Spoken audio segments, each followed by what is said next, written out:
Доброе утро, Мельбурн, Австралия. Живем в аэропорту прямо, потому что сзади камеру видно. Это живая картинка, аэропорт. В процессе нашего разговора мы будем наблюдать движение, какое там. Движения практически нет, аэропорт стоит. Я думал немножко рассказать о том, как мы вчера проходили процедуры, все формальности перед полетом. Но у меня такое ощущение, что тут складывается на целый рассказ, потому что есть о чем рассказать, есть о чем подумать. Оно даже складывается в какой-то детективно-фантастический, юмористический рассказ. Вчера зарулили прямо в пассажирский терминал, что как бы говорит о том, что не так много пассажирских полетов, если грузовой самолет прямо подруливает к грузовому терминалу. И мы сразу поняли, потому что явно около грузового терминала, пассажирского терминала никто грузить не будет, поэтому у нас как минимум будет в сутки задержка, так и все произошло. Далее, мы уже по предыдущим экипажам, которые здесь были неделю назад, 3 дня назад, мы знали, что процедура как бы непростая и занимает до 3 часов. Поэтому мы уже готовились и знали, и очень спокойно собрали вещи, потихонечку вышли на улицу. И еще при заруливании я заметил, там стоит представитель местный в таком космическом уже костюме, то есть, только без бахил. А так все, у него халат этот защитный, очки, маска, явно ждет нас. Так и оказалось. Спустились вниз, пока все пособирали вещи, там кто что забывал, там бегали. И мы пошли потихонечку. Метров 200 прошли там по территории и поднялись в рукав, вот тот, который пассажирский терминал, мы припарковались, и вот в это продолжение этого рукава мы зашли где-то посерединке наверх, и пошли по длинному коридору, как вот вы знаете в аэропортах, длинные коридоры, и пошли. Вокруг никого, только вот этот сопровождающий. Идем по коридорам, и тут первый форпост. Стоит 2 стола. На них антисептики, маски, и за ними штук 6 человек в космических тоже халатах, вдалеке, так притаились и дали команду свои маски снять, одеть, продезинфицироваться руки и одеть свежие маски. Есть, хорошо, все так и сделали.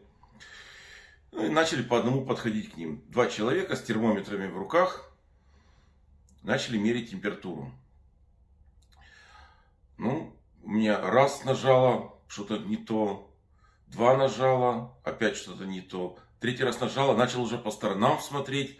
Я тут уже волноваться начал, что там такое. Что-то не получается. Чик, побежала за 2-м термометром.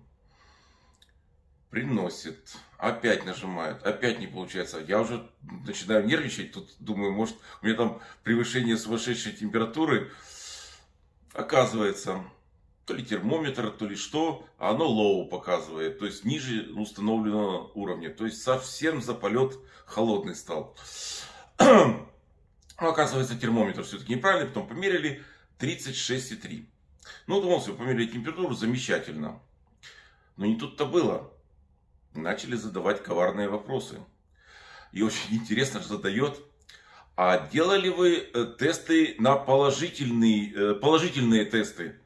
Я говорю, нет, не делал, просто тесты делал. А хотели ли бы вы сделать тесты на положительный результат? Да не, говорю, не хочу.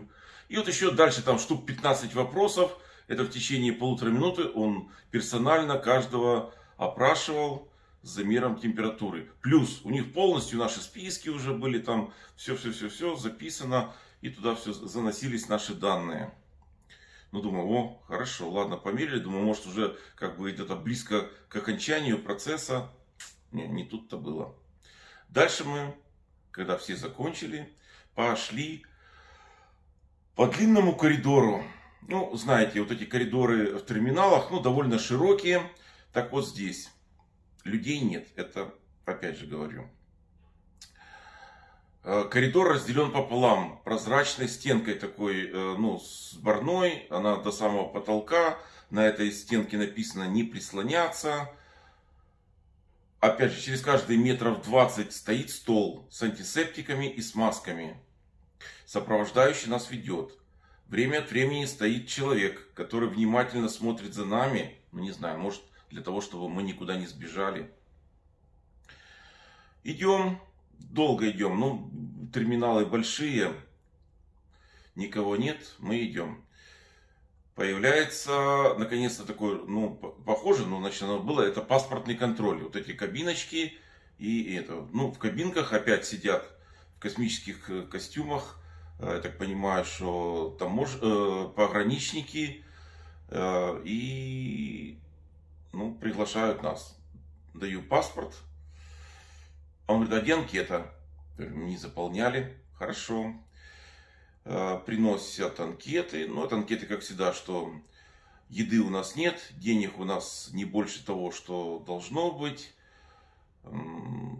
Все, никаких запрещенных этих не ввозим. Записали. Тут опять, ну, правила в Австралии очень строгие. Наверное, даже строже, чем в Штатах. Потому что никакие виды продуктов, ну, типа мясо, особенно фрукты, это тоже для них такое, как красное полотно для быка, ни в коем случае нельзя. Поэтому мы, ну, я с собой взял только аварийный запас, надеюсь, что его не отберут. То есть это вот сухой супчик, ну это на всякий случай, ну чтобы хоть как-то выжить. Ну и там чай, кофе и булочка. Это американская с Гавайских островов. Она такая интересная, вот цвет у нее фиолетовая. Но ничего, по запаху на хлеб похоже, нормально. И вот я сижу, у меня аж мысли, заполняю анкету и думаю, хорошо, что ничего не взял. Вот это опять, тут не хватало там штраф какой-то получить. Такие варианты были. Случайно забытая апельсинка в прошлом августе или даже осенью, где-то мы залетали в Новую Зеландию. Стоило ему $400 штрафа. Да, так бывает. Ну, то сижу, мысли роятся в голове, заполняю анкету. Хорошо, заполнили, подошел, посмотрели, все, удовлетворились, паспорт проверили, никаких замечаний нет. Но, думаю, где-то уже подходит процесс к окончанию и будет завершаться. Все, собрались вместе. Нас контролируют, чтобы мы никуда не разбежались. Команда, все, за мной. И как мы, как в армии, пошли по коридору дальше туда. Ну, идем. Терминал продолжается. То есть только люди в космической форме, полная защита, никого больше нет. Терминал пуст.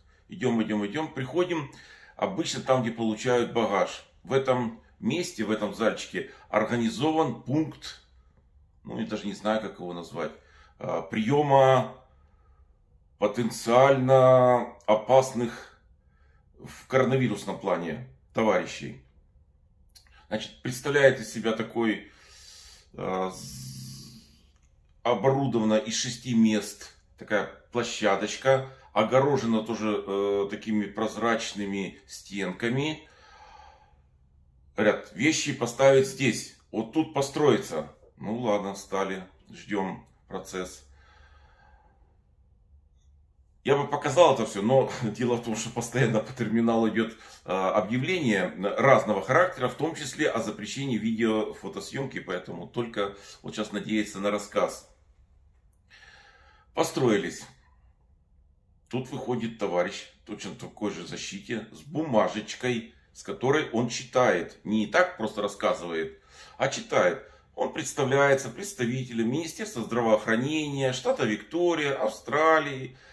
Он официальное лицо и уполномочен нам зачитать наши права, грубо говоря, и обязанности. И как бы их зачитывает. И мы понимаем, что настолько все серьезно и настолько все непросто, что так начинает уже немножко так мурашки по коже бежать. Хорошо, вот это в течение минуты 4 он нам зачитывает эти все правила. про штрафы, про все, насколько это ответственно. Мы понимаем, ответственно, конечно, хорошо. Мы такое ощущение, как будто прилетели с планеты Кинзадза и настолько потенциально опасное, что ужас. Хорошо, так, говорит, а теперь я вас буду вызывать. Но это все открытое пространство, мы все видим, тут как бы не то, что куда-то за ширму уходит. Так, говорит, первые двое пошли там к двум оборудованным местам. Перед этим он еще объяснил, так, когда будете подходить к оборудованному месту, вы должны раскрыть паспорт, фотографии вверх и просунуть под стекло, которое защитное, этому товарищу паспорт только таким образом. Понятно? Понятно, хорошо. И потихоньку всех вызвали, меня тоже. Развернул паспорт, даю. Он берет такое оргстекло, накрывает паспорт и подтаскивает к себе. И через оргстекло он делает копию вот этой странички с фотографией с именем и заполняет анкету. Там буквально анкета, вот сейчас покажу. Вот такая вот анкета. Там фамилия, имя написано. И где мы живем, как называется отель. И написано, с какого дня до какого мы находимся здесь. И дальше 4 страницы текста о том, что нам можно делать, как нам действовать, куда мы можем идти и куда не можем идти. Я когда уже сейчас почитал, четко написано, выходя из этого помещения, вы должны проследовать немедленно в автобус. В автобусе вы должны сидеть. Выйдя из автобуса, вы должны проследовать за человеком. Вот, в принципе, в таком вот плане полностью вся инструкция, как это, вот таким образом. Хорошо. Показывает он мне анкетку эту к стеклу, приворачивает, говорит, правильно написано? Я говорю, правильно, хорошо. Еще раз фотографировал, там отправил он лайк куда-то. И отдает мне паспорт, отдает анкету. Говорю, хорошо, думаю, уже все, буквально вот-вот-вот, уже сейчас все заканчивается. Подходим к своим вещам, поворачиваюсь, смотрю, с кем я беседовал, уже стоит перед стеклом с антисептиком и усиленно протирает стекло с той стороны, с которой я стоял. И еще, перед каждым действием, когда они что-то там делают или случайно взяли в руки что-то, сразу же антисептики протирают. Так. Хорошо, все прошли, взяли эти анкетки, им выдали и повели дальше. И тут подвели, конечно, вот наконец-то тесты нам будут делать. Хорошо, подвели, стоим, ждем. Я в своей очереди захожу. Уже на столе у человека, который будет делать тест, лежит опросник. Не просто на английском, а написано украинский вариант. И 10 вопросов с украинским переводом. И она так, номер 1, какой? Говорю, вот так. А сколько членов семьи вы живете дома, со сколькими членами семьи? Говорю, 4. Хорошо, записала. И вот такие там 10 вопросов и с переводом на украинский язык, чтобы мы поняли. Говорит, хорошо, все правильно, все соответствует. Правильно, идите там в кабинку, сейчас будем тест делать. Подошли тест, потому что дома мы очень часто его делаем. Но только единственное, что мазочек взяли еще и из горла, и из носа. Довольно прилично, то есть без последствий, без ничего, то есть очень-очень аккуратненько. При этом показала баночку, которая тест этот будет храниться. Правильно написано имя? Я говорю, правильно. Все, вышел, взял свои вещи, стоим, ждем. А в терминале, как я говорил, что никого. Мы и эти люди, которые нас контролируют, все в защитной одежде.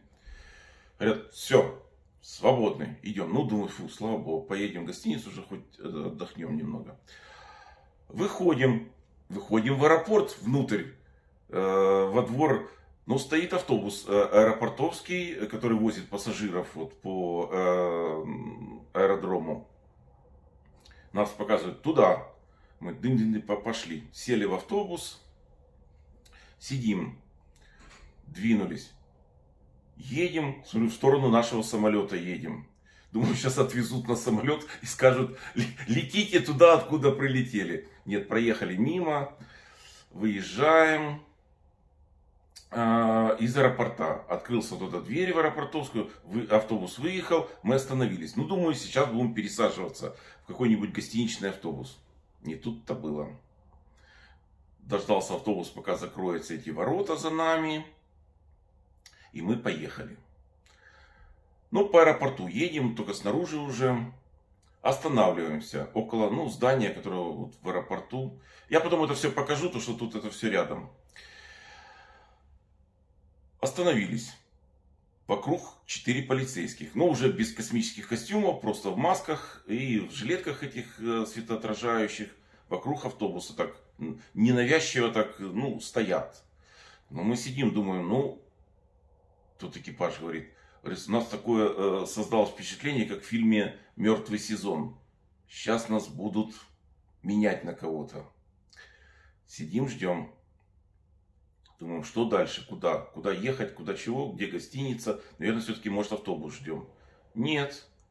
Открылась дверь, заходит опять человек в космическом костюме и еще раз повторяет эти все правила. Говорим, понятно, хорошо.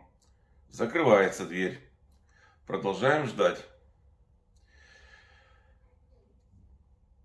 И тут открывается, говорит, по двое.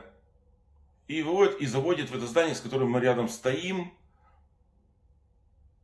По двое в лифт. И тут я скажу, что Шаббат отдыхает. Девушка в космическом костюме нажала кнопку, протерла вначале ее, нажала кнопку и сказала, ни в коем случае не дотрагиваться. И мы поехали на 4-й этаж. На 4-м этаже выходим, ресепшн гостиницы аэропортовской. Замечательно. Подходим в очереди на ресепшн. Ресепшн говорит, паспорт открыли. Прислоните к оргстеклу. Прислонили. Напротив камеры. Камера на компьютере. Говорит, спасибо. Вопрос. Что вы не любите есть? Говорю, да я люблю все есть. Говорю, а на ужин я особенно люблю лобстера и тигровые креветки. Тут барышня, не то что засмеялась, но очень сильно улыбнулась. Ее коллега, которая вторая на приеме стоит, тоже улыбнулась. И я понял, все-таки тут есть люди, не только космонавты. Хорошо, выдала ключ. Это не все. Значит, дальше идем. Стоит рядом между лифтом и вот этим стойкой ресепшена столик. 2 товарища в космических костюмах еще раз напомнили правила. Еще раз сказали, что к вам на завтрак, обед и ужин будет стук в дверь. Вот такой. Понятно? Понятно. По этому стуку вы открываете дверь, берете кулек и закрываете дверь. Понятно? Понятно. Подходим к лифту. Здесь уже по одному. Опять девушка. Опять Шаббат отдыхает. Протерла кнопку снаружи. Протерла кнопку внутри. Нажала ее. Дождалась, пока я войду. И вышла, чтобы дверь уже закрылась. Поднялся я на 9-й этаж. Выхожу. 3 в космических костюмах стоят перед лифтом. Какой номер? Я говорю, такой. Вам туда. Поворачиваюсь. Смотрю, конечно, почти практически под дверями стоит тоже космонавт. И контролирует. Я зашел, закрыл дверь. И все. Вот я в номере. Мораль сей басни такова. Мы пока стояли там, когда там анкеты заполнялись, мы поговорили с девушкой позвонили, которая, она тоже одета была в защитный костюм. Так вот она поведала, что за крайние 10 дней в городе Мельбурне не зарегистрировано ни одного случая коронавируса. Может быть, так и надо. Они защитились. Они ждут, когда это все закончится. Они, по крайней мере, у себя навели порядок. Да, вот вы видите, за сколько там за аэропортом наблюдаете, движения практически нет. Пока страна закрыта. Есть, по всей видимости, местные полеты. И, наверное, может, так и надо. Вот они такие индивидуальные, особенные. А сейчас давайте посмотрим, как это, я сейчас немножко расскажу, как это все выглядело и где это находилось. Так вот там, где Квантас, видно, стоит, и самолетик с голубеньким хвостиком, вот туда мы зарулили на Руслане. И вот этот терминал, который там начинается и заканчивается вот здесь, Т2, вот Т2. Вот это все закрыто под вот эти мероприятия. Здесь есть еще терминал Virgin и терминал Qantas. Вот эти два терминала работают. И там видно, люди заходят, выходят. По всей видимости, это где-то, ну, или местные авиалинии, еще что-то. А вот этот весь терминал закрыт.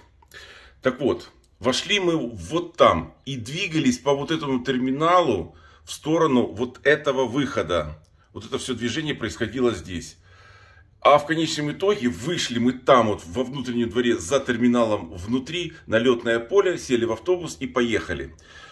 Выехали и приехали вот здесь, где заштриховано желтеньким. Вот тут мы стояли и выслушивали, полицейские вокруг были. И выслушивали крайние инструкции. И вот зашли, вот это вход в гостиницу, там вот внизу. Ну и сейчас в номере. Да, к вопросу о питании. Вопрос решился. Мы это вычитали в бумагах, которые нам дали. Трехразовое, ну, без излишеств, без ничего. Но есть. Поэтому выжить можно. Происходило это вот так. О, стучат. Это принесли завтрак.